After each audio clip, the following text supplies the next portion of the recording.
Hello friends, Ranjana math में आप सभी का स्वागत है।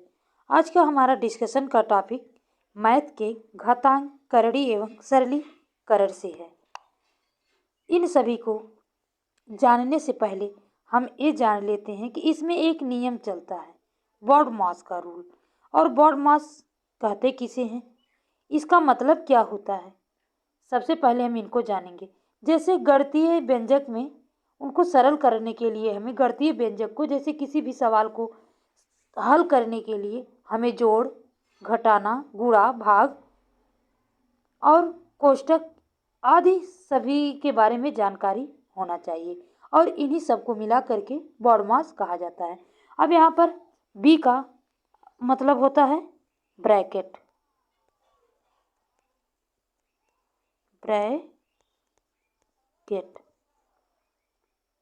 कोष्ठक।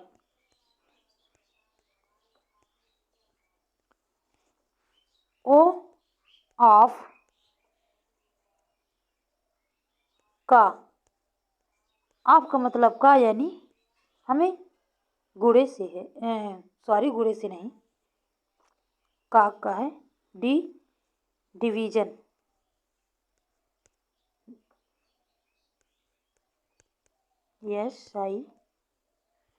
डिवीजन यानी भाग।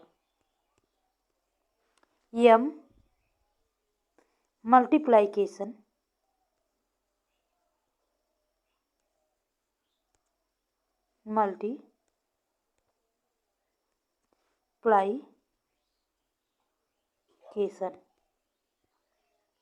मल्टीप्लाइकेशन। ए, इसका मतलब गुणा। एडिशन,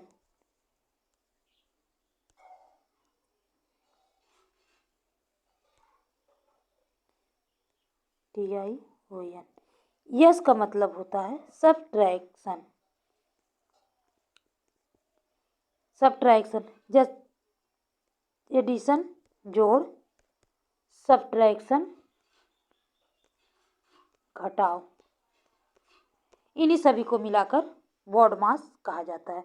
अब सबसे पहले हम कोष्ठक को यानी ब्रैकेट को जान लेते हैं। ब्रैकेट होता क्या है? कोष्ठक में एक रेखा कोष्ठक होता है, बड़ा कोष्ठक, मझला कोष्ठक, इसके बाद छोटा कोष्ठक। अब इसे सॉल्व करने का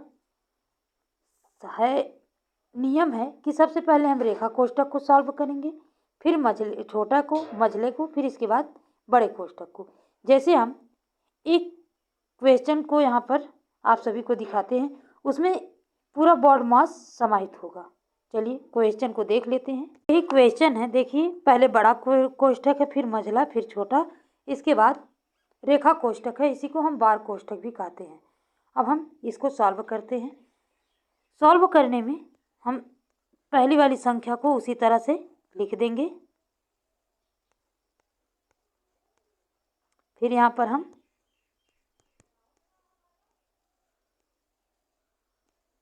इसका नियम है कि सबसे पहले हम भाग को हल करेंगे, फिर गुणा को, इसके बाद 3 छक 18, यहाँ कुछ भी निशान नहीं तो इसका मतलब गुणा है, यहाँ हम 6 लिख लेते हैं। ठीक, ये हुआ 12 +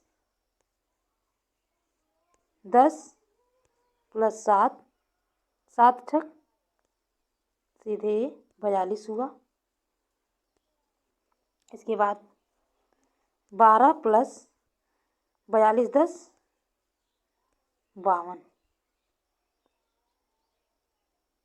अब हम इन सभी को जोड़ देंगे। सॉरी, यहाँ पर लिखने में मिस प्रिंटिंग हो गई, चलिए कोई बात नहीं, ये भी चल सकता है।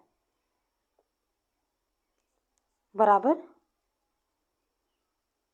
4 6 64, माइनस हमने नहीं लिखा तो इसलिए हम यहाँ पर -10, लास्ट में सबसे माइनस का चिन्ह होता है तो हम इसको घटा देंगे, 54 ही इसका आंसर आ गया। ये तो सिंपली BODMAS के रूल में कोष्ठकों को हल करने का तरीका था। अब हम करड़ी और सिंपली सिंप्लीफिकेशन के बारे में जानेंगे। घातांक। घातांक क्या होता है? जैसे किसी भी संख्या पर जो घात लगाई जाती है, जैसे a की पावर n, a जो आधार है और n घात है।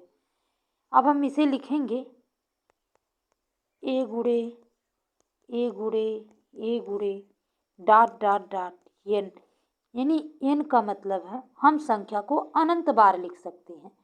तो हम इसे कह सकते हैं कि किसी भी संख्या को उतनी बार गुणा करना चाहिए जितनी कि उस पर घात हो। जैसे 2 की पावर 5 है, हम इसको लिख सकते हैं 2 गुणे 5 बार लिख सकते हैं। ये हुआ घातांक का नियम। अगर हम इसे भिन्न के रूप में भी लिखना चाहें तो हम a/b की पावर 2 या a/b की पावर m, इस तरीके से भी हम लिख सकते हैं।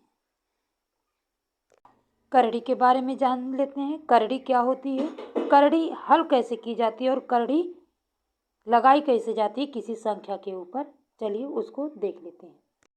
जैसे यहाँ पर किसी भी संख्या को मूल ज्ञात नहीं किया जा सकता है।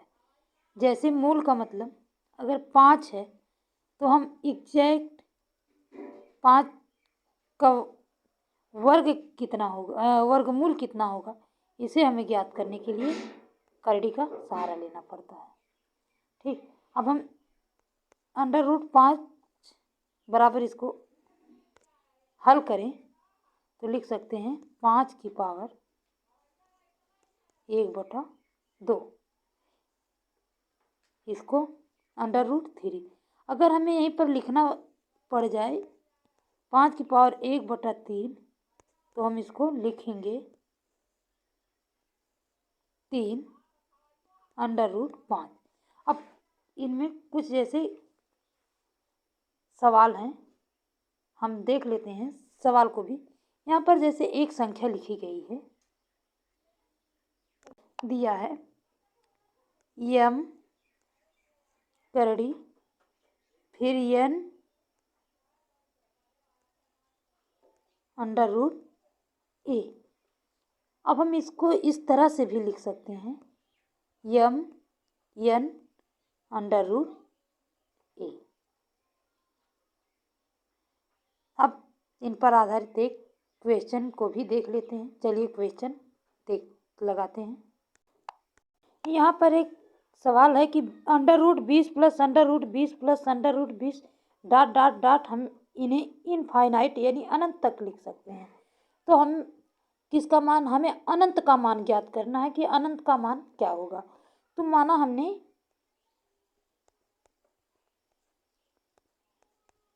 x मान लिया, अनंत बराबर इनफाइनाइट बराबर x, तो लिख सकते हैं इसको x बराबर √20 प्लस x। अब हम दोनों पक्षों का अगर वर्ग कर देंगे, यानी x का भी वर्ग और इसका भी वर्ग, इसके वर्ग करने से करड़ी कट जाएगी। यहाँ पर हो गया x²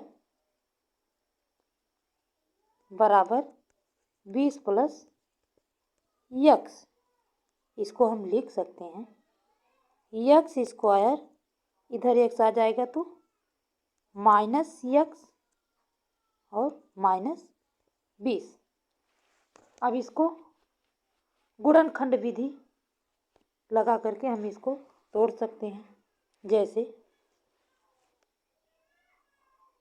x 20 का गुणनखंड 4 5 हो जाएगा, -5x प्लस 4x,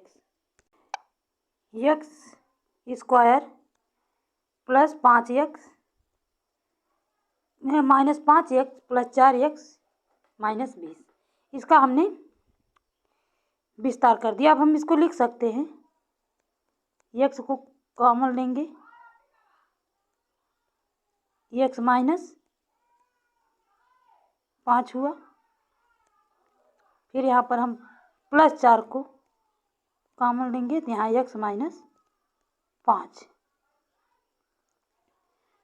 बराबर लिख सकते हैं हम x माइनस 5 और x प्लस 4। तो x बराबर 5, x बराबर -4। तो इसका सही ऑप्शन है x बराबर 5। आंसर इसका 5 आ जाएगा। अगला टॉपिक है सरलीकरण। अब तक जितना हमने हल किया या आपको समझाया ये सब सरलीकरण ही था। यानी इसे हम एक परिभाषा के रूप में परिभाषित करें तो हम कह सकते हैं जटिल गणितीय संक्रियाओं वाले प्रश्नों को सरल करके हल करने की क्रिया को या विधि को सरलीकरण कहते हैं। अब सरलीकरण में हमने कोष्ठकों को देखा, प्लस माइनस इंटू और डिवाइड इन सब को देखा। तब इसमें कुछ जैसे सरलीकरण में सर्व समीकरणाएं भी प्रयोग में लाई जाती हैं या महत्वपूर्ण होती हैं। अब इनमें हमने जो जो देखा तो हम बता दें, प्लस है, माइनस है, इंटू है और डिवाइड, इसके बाद कोष्ठक, ये सब सरलीकरण के ही पार्ट है। अब इसमें सर्वसंख्या a प्लस बी का होल वर्ग, a माइनस बी का होल वर्ग। अब इसको हम विस्तार में लिख सकते हैं a square plus B square plus 2ab। a plus B के होल स्क्वायर का ये विस्तार है। इसी तरह से माइनस का भी होगा, a square plus B square minus 2ab। ये सब इनकी सरल समीकरण हो गए। अब इन सभी पर आधारित क्वेश्चन या प्रीवियस ईयर के क्वेश्चन को हम दूसरे पार्ट में लगाएंगे, अगली वीडियो में लगाएंगे। तो हमारे प्लीज़ इस तरह से वीडियो देखने के लिए हमारे चैनल को लाइक, सब्सक्राइब और शेयर अवश्य करें। धन्यवाद।